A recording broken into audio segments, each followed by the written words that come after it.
The Teachers Guild of New South Wales acknowledges the traditional custodians of the various lands on which we work today and the Aboriginal and Torres Strait Islander people participating in this event. We pay our respects to elders, past and present, of the Aboriginal peoples and their ongoing cultures and connections to the lands and waters throughout Australia. Ladies and gentlemen, my name is Dr. Fred Osmond. As the President of the Teachers Guild of New South Wales, I'd like to thank you for joining us for our Guild Education series on the topic today, the future of schooling. Are we preparing ourselves for change? It is my great pleasure to be joined by a distinguished panel to discuss this important education topic more broadly. Our panel this evening includes Patrick O'Reilly, CatholicCare General Manager, Pastoral Service Division; Miriam Tanti, Associate Dean Partnerships, Faculty of Education and Arts and Campus Dean, Australian Catholic University, Strathfield; Pasi Sahlberg, Professor of Education Policy, University of New South Wales; Karen Yager, Principal, Hills Grammar School; and Lauren Knussen from the School of International Studies and Education, University of Technology, Sydney, and the Teachers Guild of New South Wales Counsellor, who will be moderating this event. Thank you for joining us today. For some housekeeping, please feel free to share your experiences, thoughts, and questions in the chat function, and pose any questions to the panel through the Q&A box on the Zoom control panel.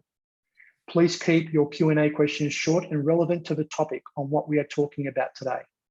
Our host will moderate and will tend to ask questions during our discussion panel. Thank you, Lauren, Patrick, Miriam, Pasi, and Karen for joining us today. Thank you, Fred, and welcome everybody. Thank you very much for joining us this evening. It's very exciting to be here and to talk about such an important topic. I do just want to mention the focus of the Zoom into the Guild series that we run, and there are two key components that we are very mindful of. We really want to make sure that we are able to connect with our colleagues in remote and regional New South Wales and even further afield, as well as those who are closer to us in Sydney. So this enables us to do that.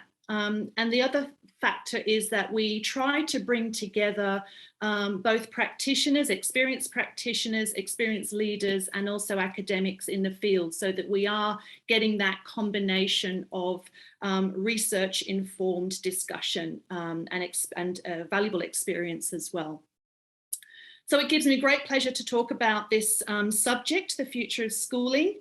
As you can imagine, it's a very broad theme. A very broad topic that we're discussing, and we are really going to do our best to do justice to all the facets of the future of education tonight, as much as we can.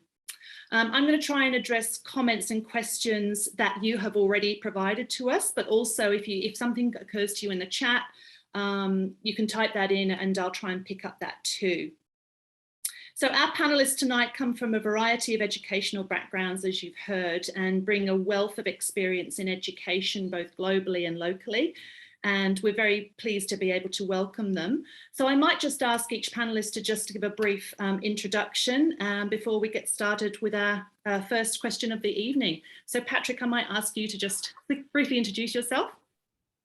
Thanks, Lauren. Hello, everyone. It's great to have the opportunity to join you all this evening. Thank you for it.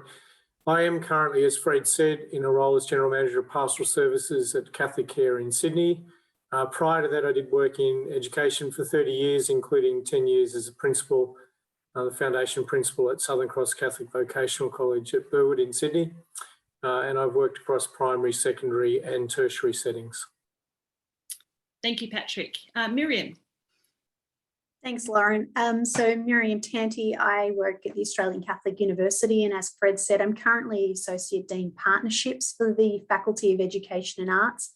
But before that, I was actually head of the School of Education for both New South Wales and ACT, and I did start my life as a secondary school TAS teacher, actually majoring in both technology and engineering studies. Thanks. Thank you, Miriam. Pasi? Yes, hello everyone. My name is Pasi, and this is my 4th year now in Australia. We moved here from Finland, and this is my last 2 weeks here in Sydney. I'm here a professor of education policy, and in a couple of weeks' time, I'm going to take my family and everything we have up to the northern rivers, and we're going to settle down somewhere in Lennox Head area. I'm going to work there as a professor of education at the Southern Cross University. Good to be with you, everyone. Thank you. Thanks for having me. Thank you, Pasi. And Karen? Hi, good evening, everyone. It's really lovely to be with you as well. So I'm the very brand new principal of Hills Grammar. And before that, I was a deputy head at Knox. And before that, over 20 years in public education, which loved all the schools that I was at. I've also done lecturing at the University of New South Wales, and very passionate educator, and really pleased to be here. Thank you. Wonderful. Thank you, Karen. Well, I thought we'd start this evening by looking at the big picture. We've obviously gone through quite an extensive experience over the last two and a half years as we sort of start to hopefully come out of the pandemic. I'd like to ask the panelists where they see us now in the education sphere.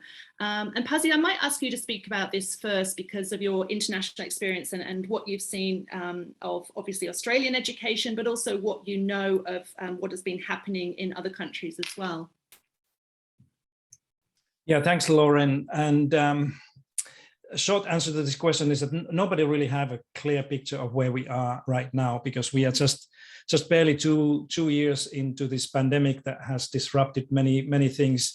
What we do know is that the countries in general, I mean, other things than education, have experienced this pandemic very differently. Just look at our own country, Australia. Here we have a very different experience to, for example, compared to our sisters and brothers in United States or England or many other countries. So that kind of a range of experiences we have is something we know for sure. But then there are kind of emerging lessons that we are beginning to learn from, again, around the world, specifically from education systems, and going more directly to your question, where are we now?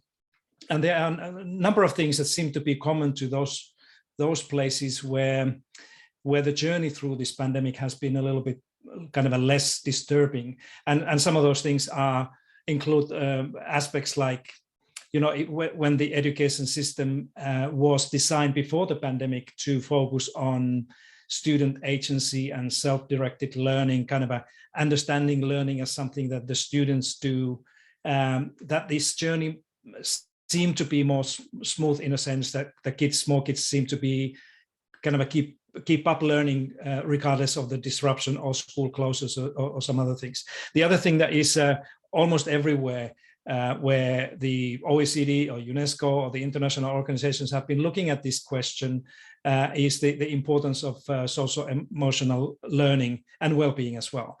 And so this will be one of those things that both of these things will be those that will continue after the pandemic, whatever happens. So we're going to be more concerned about student and teacher well-being as well, and also this our ability to continue learning and improving without necessarily the external interventions. But then, you know, then there are a number of those things that will remain after the pandemic that we wouldn't like to see. And one of those things that personally I think that this both this discourse and concerns about the thing that people call learning loss is something that is for me it's absolutely unnecessary and unhelpful term, and it's actually an absurd term. It's an oxymoron because you know, in the first place, how can you lose something that you never had? So this kind of a learning loss term is a wrong one, and it's a wrong focus afterwards. And I do hope that people don't take this too seriously. This is not to say that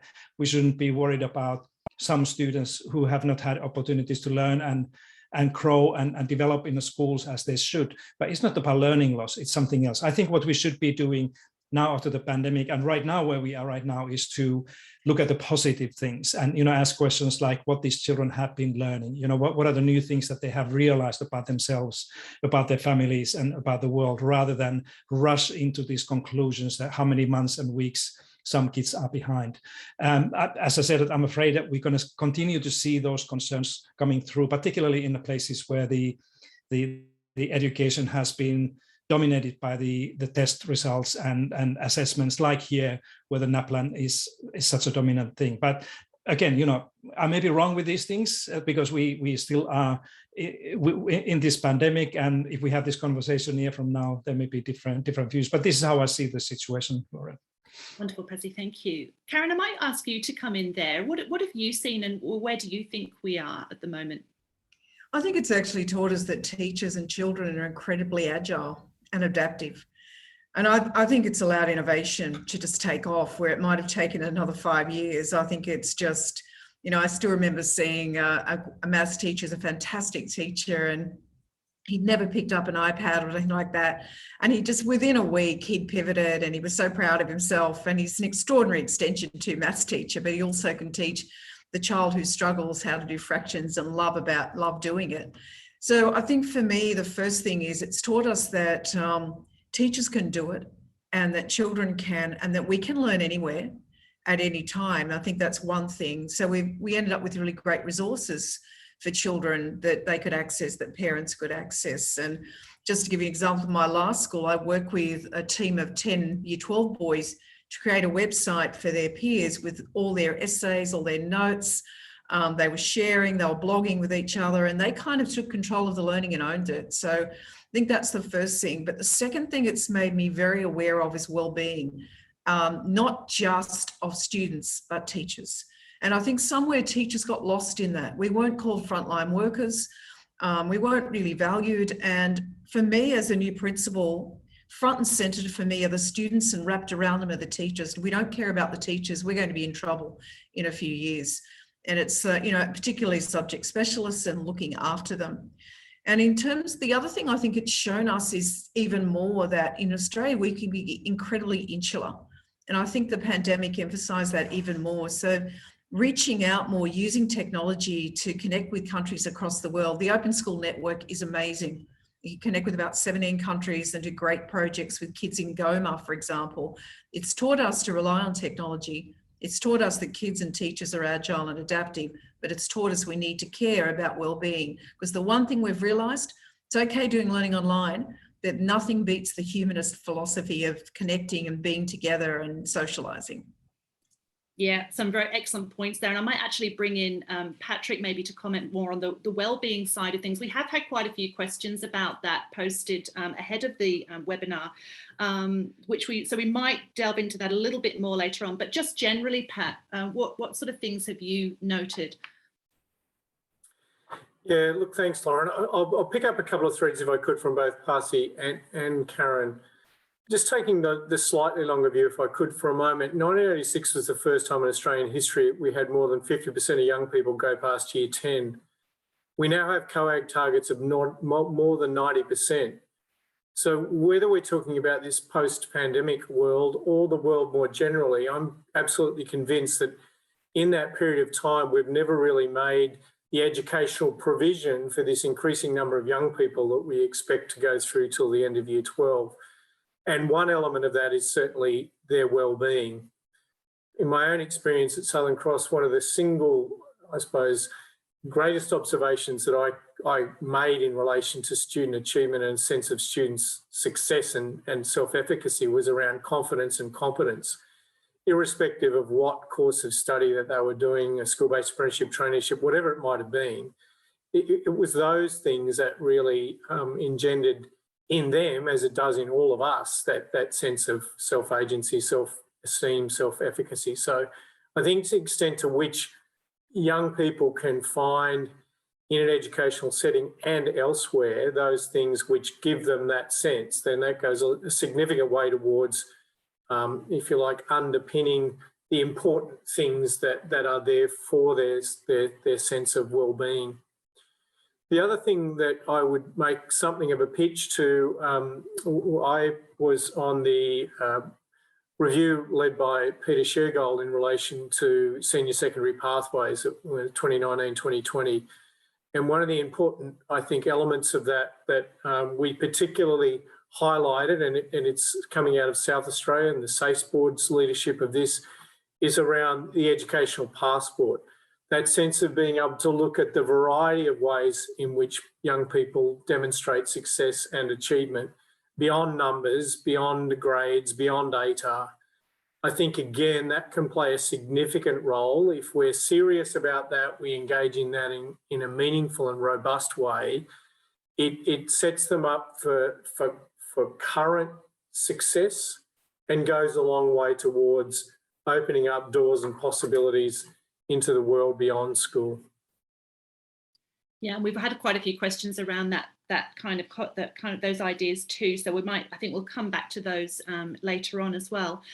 Miriam, maybe I could just ask you about the technology side of things. What sort of innovations have you seen? Have you seen teachers increase their confidence, or has there been some nervousness around that agile change? No, and I just want to pick up on what Karen said, because I completely agree. I think what we saw was teachers actually really just pivot, using technologies in quite meaningful ways very, very quickly. So we absolutely saw the agility and adaptability of the profession.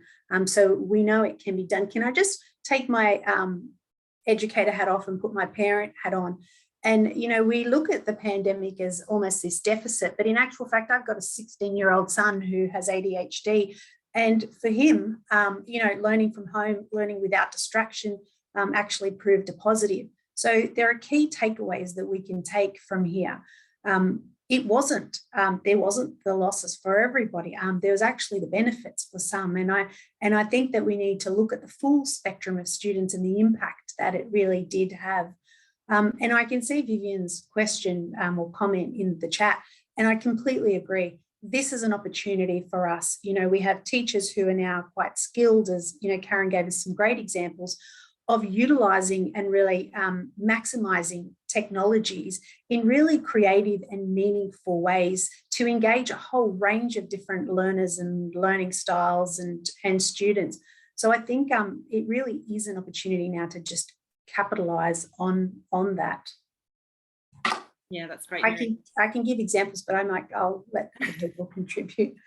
Well, we might keep on that sort of thread, because we've had a question around the transition from a more traditional classroom model to how do we transition from a traditional classroom model to meet future learning needs? What is needed in order to be able to do that? I mean, we've mentioned some of the factors there. Perhaps, Pasi, I can bring you in on that one. Yeah, I think it's one of the hardest questions in improving education and schools is how do you have a transition or move from what we have now and what needs to be done. I think the title of this panel conversation is the future of education, and it depends on how do we see the important elements of the future. But I think in an environment like here in Australia or Finland, where I'm from, where we have fairly advanced systems in terms of leadership in the schools and educated, well-prepared teachers in most of the schools, not all the schools, but most of the schools, that what we really want to see, if we want to see learning in a classrooms or schools, or change in the ways we are teaching our children in the schools, that we need to trust these people more than what we do now, and again, give them agency and allow them to take the responsibility. I think if we keep this old mindset that we are the ones who will change the people to do things differently, whether they are teachers in the schools or our kids in the classrooms, it's going to be much slower change. And I think going to what the colleagues were saying earlier about some of the lessons and some of the positive things that we have seen during the pandemic, I think this the agency and ownership that the young people have taken and shown us during this pandemic is a really a huge opportunity to change these things. But the similar thing is among our educators and schools and teachers. I've been saying this, this is exactly 10 years since I stepped on this land for the first time, and took a look at the schools and teachers. Ever since 10 years, I've been saying that when I look at the Australian schools, I see much more opportunity and capacity in these schools that the teachers and schools are given credit to, which means that just by finding a way how we can unleash this potential and creativity and passion and compassion in our schools, we could do much more in this very question that you were asking, that how do we change things. But I just, we have been trying to change schools around the world so many years by this mindset that there will be a reform and there will be regulations and laws, or then there will be an authority that will tell people what to do, and it doesn't work like this. So I think that now, if we understand the uniqueness of this time and opportunity, we will build this trust more on people, and then allow them to take a lead, not entirely, but take a lead in these the most important questions, like how do we change teaching from what it is in most cases now and what it needs to be. But the conversation we need to have probably in this panel as well is that what is this future, and what type of things, what type of young people we should be seeing coming out of the school systems in the future. Yeah, thank you, Pasi. I think I'm going to ask Patrick now, because you mentioned some of those diverse ways of meeting students' needs and those future needs that they're going to have. Could you expand a little bit on how you think we should be viewing the future of schooling to meet those needs, those future societal needs for our students? Yeah, look, a couple of thoughts, Lauren. One, it strikes me that we've had the national curriculum, the Australian curriculum, for more than 10 years now. And there is an understanding that across the states and territories that every educational jurisdiction and school implements those and embraces those consistently.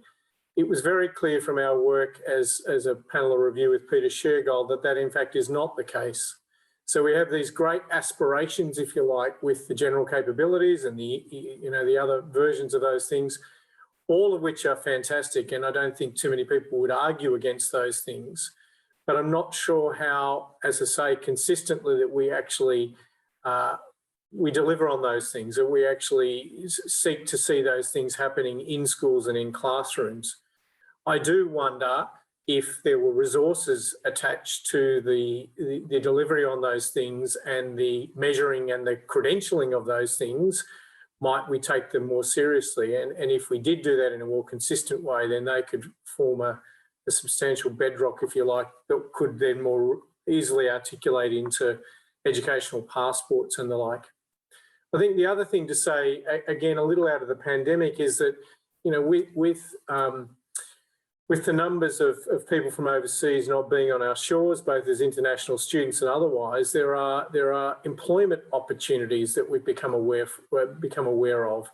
There's areas of manufacturing that we've needed to look to onshore, where we haven't been able to get supply chains from other places. Are there opportunities there that we can be looking to be bringing those things into the training and skilling and education sphere, and providing young people, young adults, with opportunities into those things that they are now emerging, getting on the front foot, seeing what the green shoots are, and putting substantial resources into those things. I think the other thing to say alongside that is that vocational education and training more generally lacks a parity of esteem alongside the HSC and the ATAR. That's not new, and that won't be ever addressed in the next week, month or year. But I do think that in a structural sense, in a judgment sense, that's also something that we need to call out and try to address.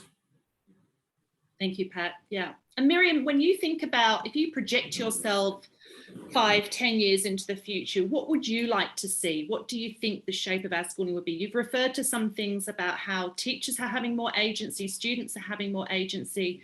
What are your thoughts on that? Well, I mean, my area of expertise is actually technology. So that's, my research is focused around the meaningful integration of technology in education. And if we look at the latest digital economy strategy 2030 that was just released by the federal government, 87% of today's jobs across every sector and industry are going to require digital literacy. And so what that prediction is that by 2025, 250,000 new jobs are going to be created due to this technological and digitisation.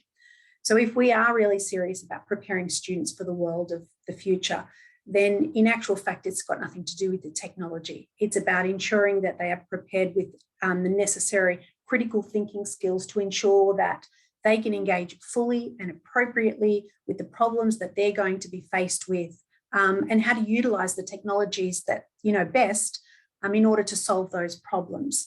So, and I will say that whilst I can project, I'm actually already seeing some of it, penetrate education. So really transform education. So I was in a classroom, I think it was several weeks ago now, and they were all doing group work, and it was a maths task. And there was a student who was sitting on her own, and I asked her, wasn't this a group? So I questioned her, and she actually said her peers were sitting there engaging with her from home, so they weren't well. So in many ways, we're seeing really meaningful and really great ways, flexible ways of utilising technology.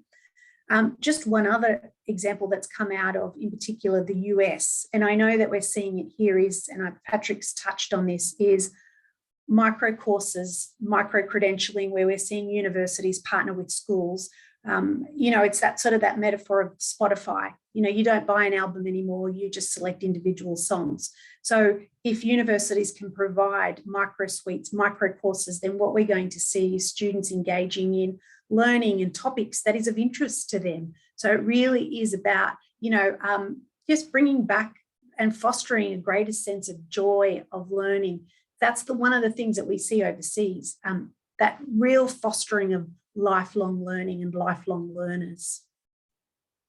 Yes, thank you, Miriam. We're obviously seeing, society is becoming more digital, it's becoming more virtual. We're looking at a third space kind of idea of how we engage with each other. So I guess those kind of more future-focused technologies perhaps might be making an appearance in our classrooms as well. So lots to think about in that. So Karen, I'm going to ask you the critical question as a school leader. How can we help teachers and support teachers to manage these changes in an agile way and in a positive way? How can we best support them, do you think? I think the very first thing with teachers is, as soon as you actually value them and give them time and get them to work collaboratively together, open the classrooms, let them share together, identify, if you're talking about technology, identify what we might call sort of champions within, say, each faculty or each stage in a primary school that are really happy to share what they do, show what they're doing, they're not afraid to risk take. And then you've got that upskilling and that happening pretty quickly. And that's what did happen in 2020-21. We saw that happen very, very quickly. I had about 15 people, and they quickly upskilled in Google Classroom, a whole lot of stuff like that. Then they were game enough to start venturing out into VR and looking at cells, for example, in science, and walking inside a cell, etc. So one thing it's about giving access to great professional learning, which can come within a school context, provided there's time given to them. And that is also just realizing that teachers have got lives beyond school, and so that it's being really, really flexible when you find those times. I know that at the new school that at Hills, we're finding Friday mornings for staff so they can work together, an hour every week. In the morning, they'll kind of work together and they'll decide what they're going to do. Just going back there, and also about bracing new change. So I've kind of been lucky to be able to lead change and have teachers come with me, because I do value and listen to their voices along with the students. But just going back to something that Miriam and Patrick was saying, I think we've still got a long way to go with a lot of things in our school system in this country that we could do very quickly and very well. The micro-credentialing Patrick's talked about, I introduced last year in 2020. By the end of last year, 86% of boys had taken up the micro-credentialing. It was designed by boys, students, and the teachers together. It's now driven by the boys. They actually advertise it, promote it. It's in entrepreneurialism, it's in advocacy, it's in surf life saving, or if you happen to do the gardens for the local neighbours and look after the elderly, but they're all micro-credentialing using the Duke of Ed approach. And I've now just introduced it Hills based on their values, their context. I worked with OLMC, Matt Esterman. I actually talked to him, and he's got another pathway. But I'm excited about things like that. A child is more than a grade. and just realizing that we need to make them see their passions and skills can matter, and that way they can embrace new technologies. So I kind of worry that I went over to America, to Ohio, Columbus, where the Met schools are, they're lottery schools. So a lot of those kids are refugee kids. They get to work with the university there, doing units of universities, micro-credentialing in year 9, 10, 11, and 12. So they've already done 4 units by the time they start uni. Why aren't we doing that here? Why can't we get kids working with university lecturers, doing projects? I mean, the FASS Foundation is just amazing there. The Foundry, where you've actually got startup hubs. I mean, I want to start a startup hub at Hills for the alums and for the community. They're the stuff we got to start thinking about, spreading education out. And having been 20 years in public education and always shared across all sectors from the day that I went back teaching after having 4 children, we should be working together, a whole lot of us, because it's all about kids and their future, and sharing the resources, sharing the ideas, and embracing these new technologies, and getting kids to realize that they're more than a grade. And I like what you said there about the professional networks, about sharing across schools, across community, our professional communities. It's really, really important that we have that support from each other. Pasi, are we doing enough to support teachers? Is there anything we can do, aside of what the wonderful work that school leaders do? Is there anything else that you think we should be doing? When you say we, you mean here in Australia, New South Wales? Yeah, yes. I think what we should do with the teachers is to try to help them to do less. And this is heartbreaking here. I'm a former teacher myself, and when I look at my own children's teachers here in Sydney, or when I visit the schools, it just breaks my heart how much teachers are working, and there's not really much we can do to help to do something that most teachers actually cannot do better. So what we can do, all of us, is to make sure that everybody understands that this situation is unsustainable. That if the teacher's working week continues to be 55 hours, and then many of the teachers are women, they have their home duties with their kids, it's just you cannot do anything well.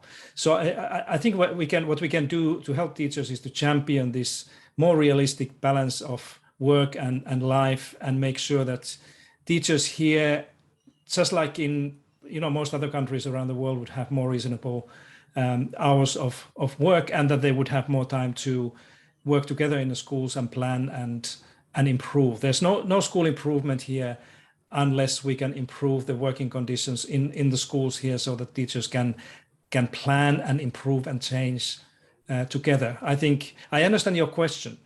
I hope that you understand my answer, because there's no trick that we could do to help teachers in an impossible situation other than try to make sure that we can take something away. What I'm offering here, often people who hold the power in policies, education policies and reforms, and they ask the same question, so how should we reform things? And my answer for the last 4 years has been exactly the same, that we should not try to reform anything here, particularly if it includes teachers, without first telling what the teachers can stop doing. And only then we can see the improvement in the situation. Just to give you an idea, I said that here in New South Wales, the average working week, according to some surveys, among teachers is about 55 hours. The school principals work on average more than 60 hours a week. So if you ask the same question back home in Finland, and I'm not saying this as in any ways try to promote the Finnish system, to just make my point that it's very different. In Finland, teachers' working week is 35 hours. So it's 20 hours every week less than here. And so if we need to see better teaching and more caring and energized teachers in the classrooms, we have to do something about this issue. And there's no better support that teachers can get than try to help people to understand that this is the best way forward. Yeah, and I note there, Miriam, you're talking about cross school and university partnerships, which I think is a really interesting idea. I know at UTS we're looking at more ways that we can work directly with schools and perhaps sort of build some of those partnerships, which could be a way of providing support. Pat, do you think we're going to see, aspects like the hybridization of the learning with the online, the blended modality, is this going to be a way that we can both support students and teachers? Do you think we'll see this continue? I think absolutely, Lauren. A couple of things readily spring to mind.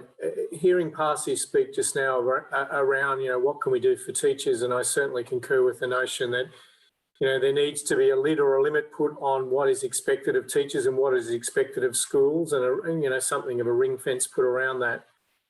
I also wonder whether or not there's elements of what we do in school that we might rethink and perhaps even reconceptualise. So, for example, careers advice or careers guidance, careers counselling. It's something that we do in schools. I'd argue it's done well in a small number of schools and a sliding scale thereafter. If we look elsewhere, for example, to Scotland, where Scotland's adopted a model whereby they have one-stop specialist shops when it comes to careers advice. So it doesn't matter whether I'm 15, 45 or 65, I can go and get that careers advice or guidance or counselling from people who have got well-informed and up-to-date data. They're across, the important things to be able to provide that advice and support in the careers space. And it's well-resourced and it's got, good data access. Would we be better off in a school setting looking to harness that, for example, in the career space, rather than asking, as we think do, sometimes ask careers, and I might add, I think sometimes we use the terms careers advice, guidance, counselling interchangeably, and they are not the same thing, yet we tend to conflate them. Would we be better off looking elsewhere? And I do think that the digital element of what can be found in relation to careers, advice, support, guidance, and those things that already sit out there in the world could be so much better harnessed for everyone, and in particular for students and young people and families in rural and remote settings, which simply don't get access to the resources that we do in the cities. We have a long history of providing remote education, so we should be at the forefront. Karen, what do you see in terms of the idea that hybrid or blended approaches are going to take hold and become more mainstream or ongoing?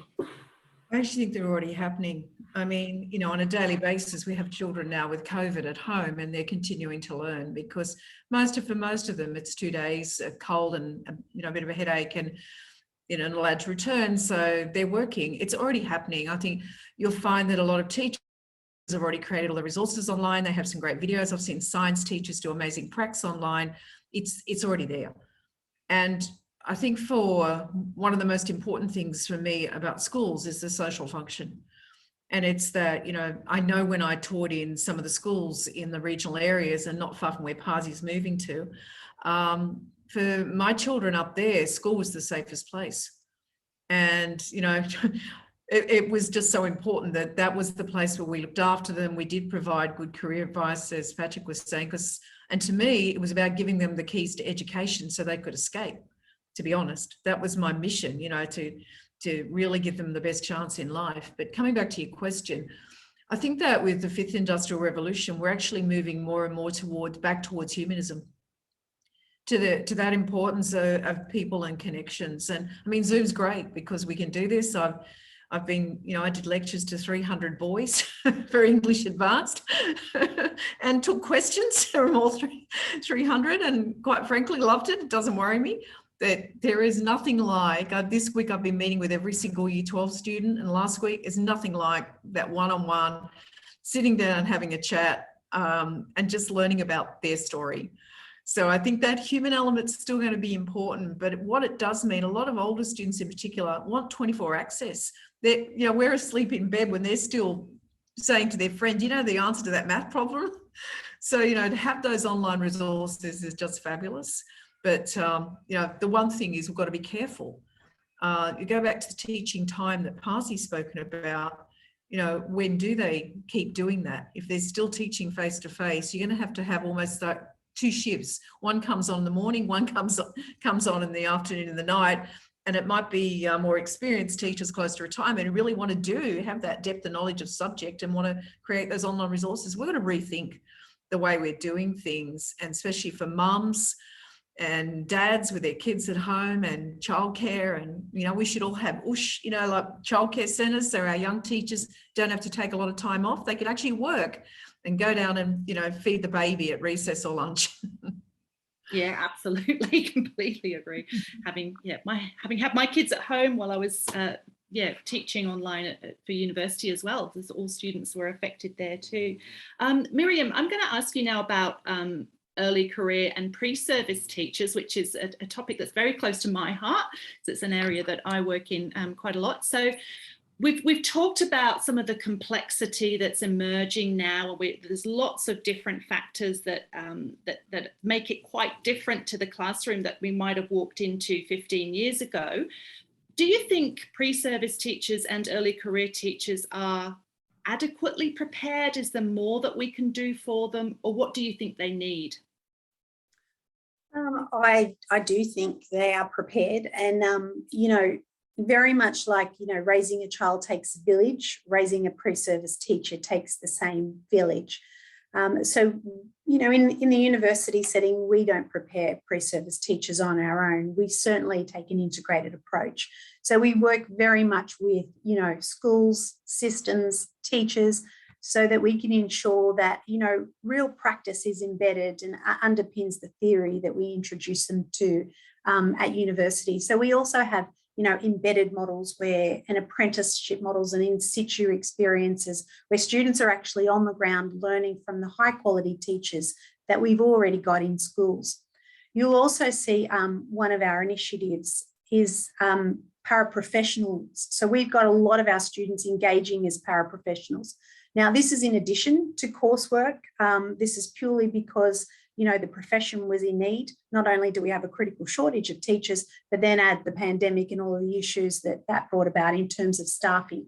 So we have got, hundreds of our students engaging as paraprofessionals, so working alongside teachers, to digitise their resources, to assist with administration. But what is happening there is that they are being mentored and supported by a teacher in a classroom. And so they're really drawing on those connections and experiences and the theory that's happening at the university.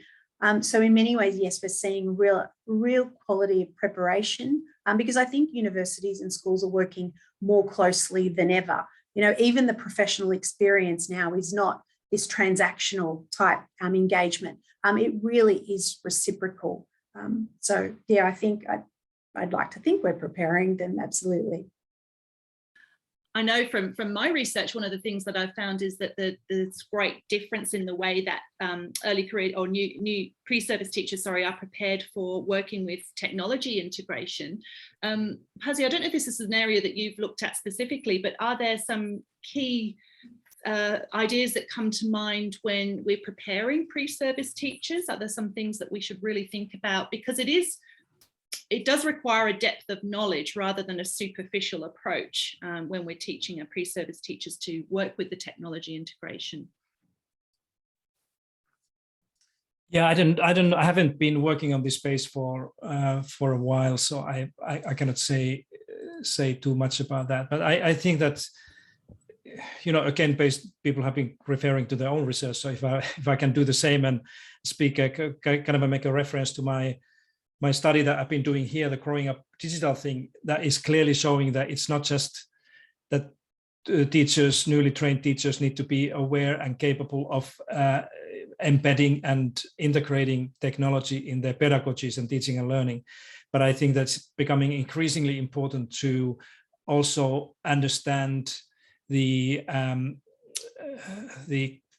how would I say, the digital wellness aspects of the technology, if you know what I mean, that it's not just the that we are looking at the benefits, how you can teach different things using technology, but it's also we need to teach young people, and everybody has to do that in a school, of the possible consequences of overuse or heavy use or reliance on technology, whether it's learning or just for entertainment. But that's something that is missing in many of the pre-service training programs, is that we only focus on, how individual teachers can can do part of their teaching and learning using different devices. That can be sometimes wonderful things, but I think that we also need to be, helping people to understand that what happens when these young people are already spending too much time with the screens. The average time here in Australia with the screens among teenagers is about 8-9 hours a day.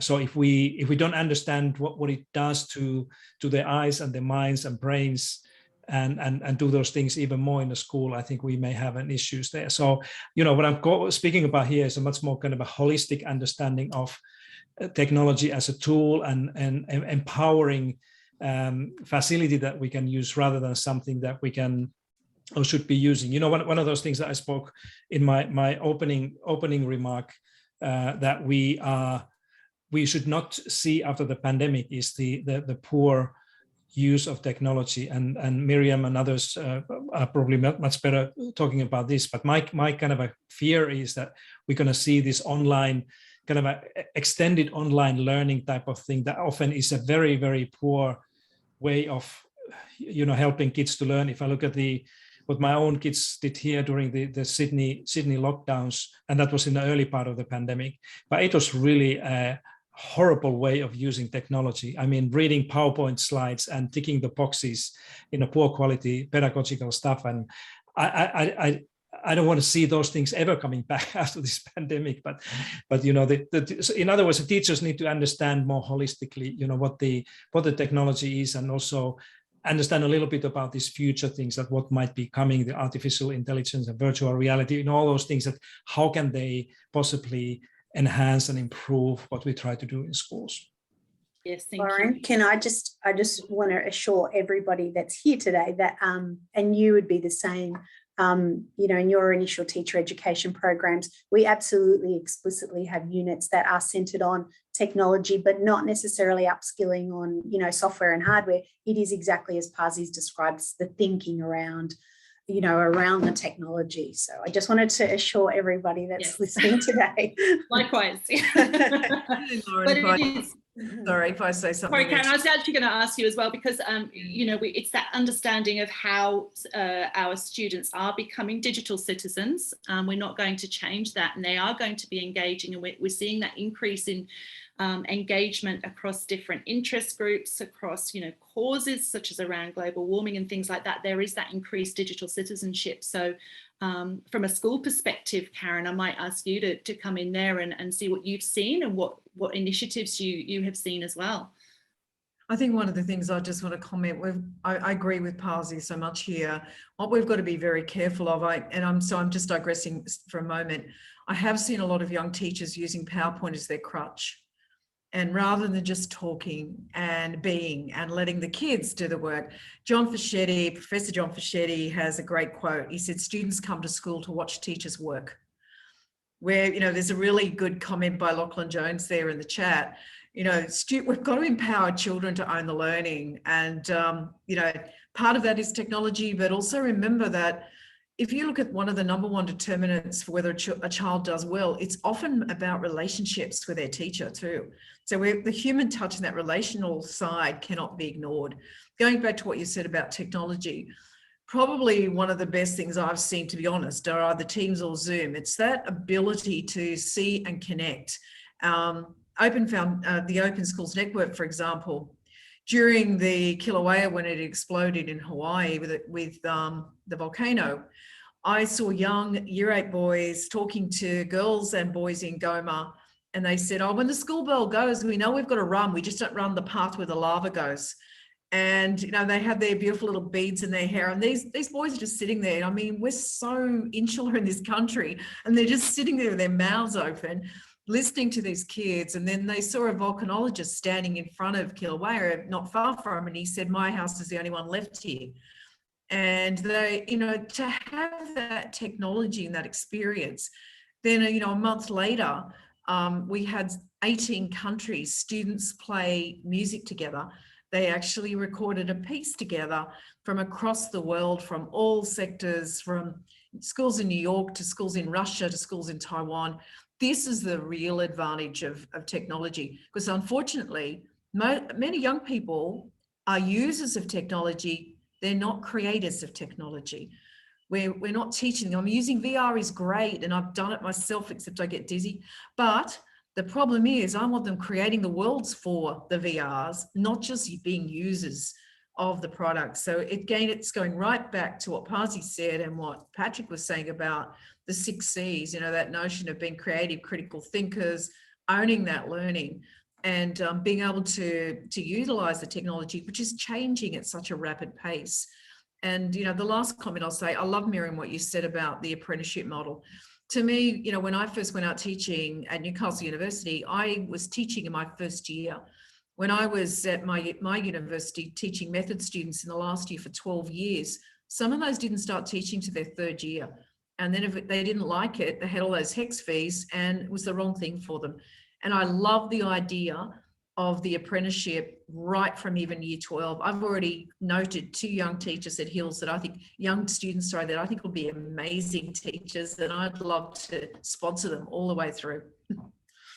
That's wonderful. And I love that, what the project you described there, that's the beauty of the authenticity you can achieve through that engagement online with, you know, globally, I guess. So that's a really fantastic project. I've written some notes down here. I'm going to go and have a look at that Open Schools project. If we can just turn ourselves to students now for the last few minutes. We've talked a lot about some of the skills that they've developed over this time and how they've developed their agency and they're taking responsibility and control of their learning. Patrick, is there any concerns that you see at the moment in terms of as we emerge from the pandemic, but also amongst some of the broader themes that we've discussed around technology, etc.? A couple of thoughts, Lauren. One, it was a great conversation just now around technology, and just to hark back to the Shergold review, and one of the things that we made by way of recommendation was that alongside literacy and numeracy, that we would in fact have digital literacy as something that would be, you know, a standard non-negotiable. So the extent to which that gets embraced, then how does that begin to look, and what are the things that we're providing for children and young people in the acquisition and development of that digital literacy? If we have a learning or educational passport that sits alongside that, and it captures things in school and then goes with people for the remainder of their lives, I think that's got great potential, not only from the perspective of collecting and recognising achievement, but conversely, we have minimum standards in place now for literacy and numeracy, and there's an expectation that young people will achieve those by year 10, and if they don't get there, then they'll have.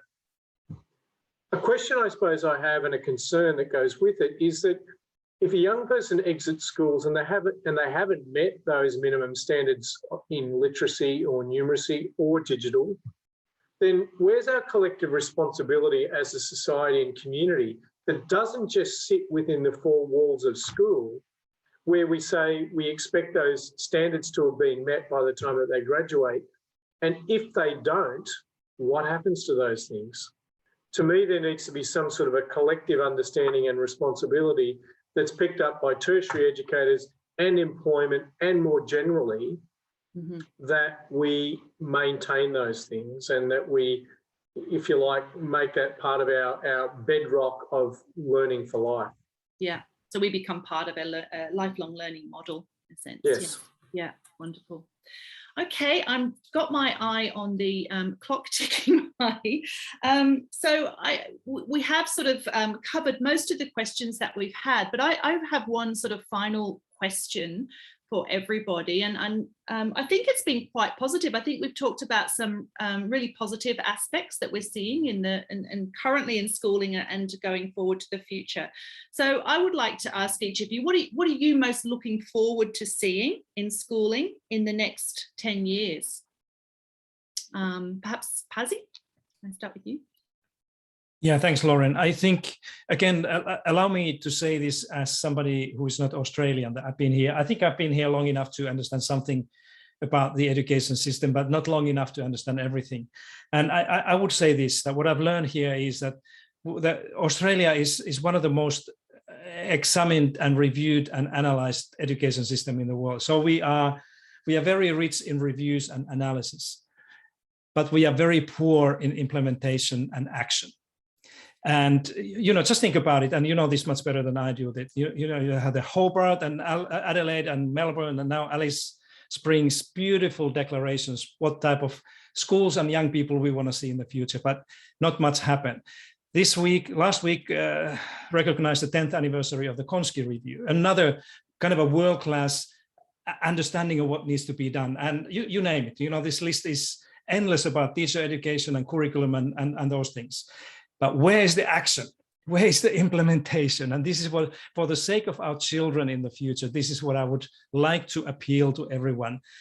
Please, a little bit less reviews and analysis and evaluations. They are important, but we know already what the issues are, and much more action.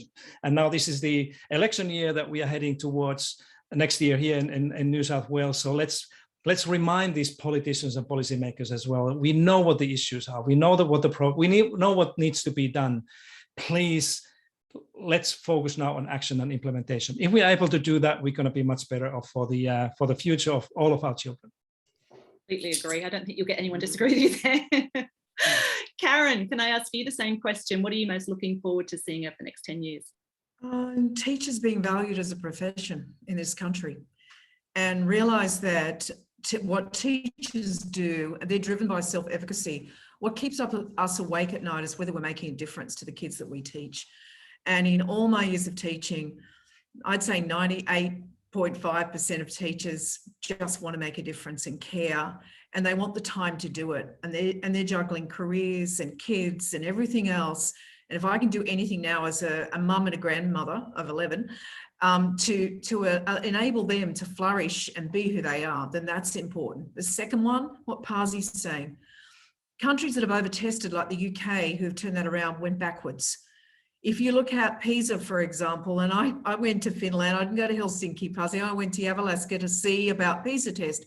It's applied mathematics. How much of the Australian curriculum is applied mathematics? Very little of it currently. So in fact, we're testing our children on something they don't do. So that's why 15-year-olds don't do well in PISA. It's nothing to do with our teaching at all. In fact, it's more pure mathematics here. So let's get curriculum right. Let's listen to the teachers and the students and give them voice. Let's have the micro-credentialing and let them choose when it comes to an HSC whether they take that pathway or know that only 26% of students use the ATAR to get to the university anyway, and allow them to show their passions and skills.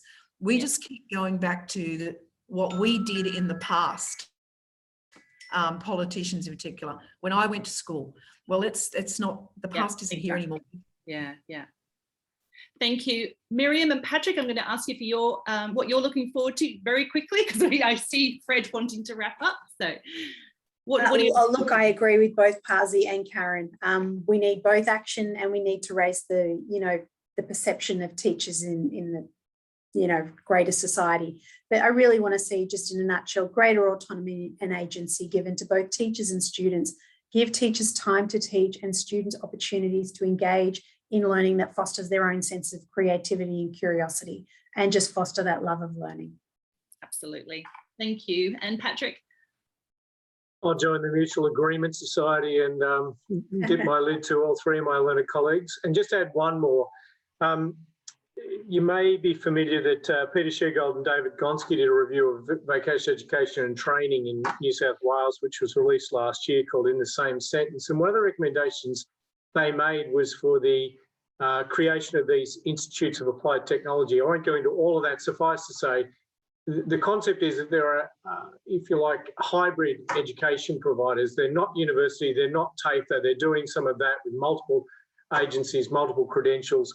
They're also importantly garnering and leaning heavily into employment and business and that voice.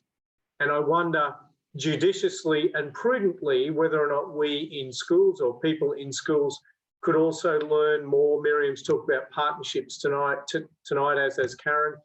If there was some greater embrace of the world of business and industry into schools and greater co-creation in that space. Yeah, absolutely. I think that's a great point to finish on. So thank you very much, everybody. I've really enjoyed this. Thank you. And I'm going to pass back over to Fred, who's going to finish up the session this evening. Thank you very much.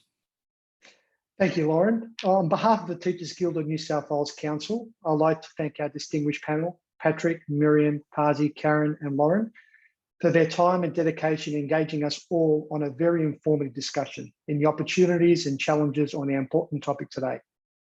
The Teachers Guild of New South Wales, thanks for your friendship and your expertise in this topic, and congratulates you on the work you have been leading in making education the vibrant professional association that it is. Thank you. Just in terms of follow-up, the event recording will be sent out along with a certificate of attendance and a short post survey to help us shape our future monthly webinars. Thank you for joining our event, and we look forward to see you at future Guild events. Please stay safe and well. Thank you. Thanks so much. Here's to collaboration.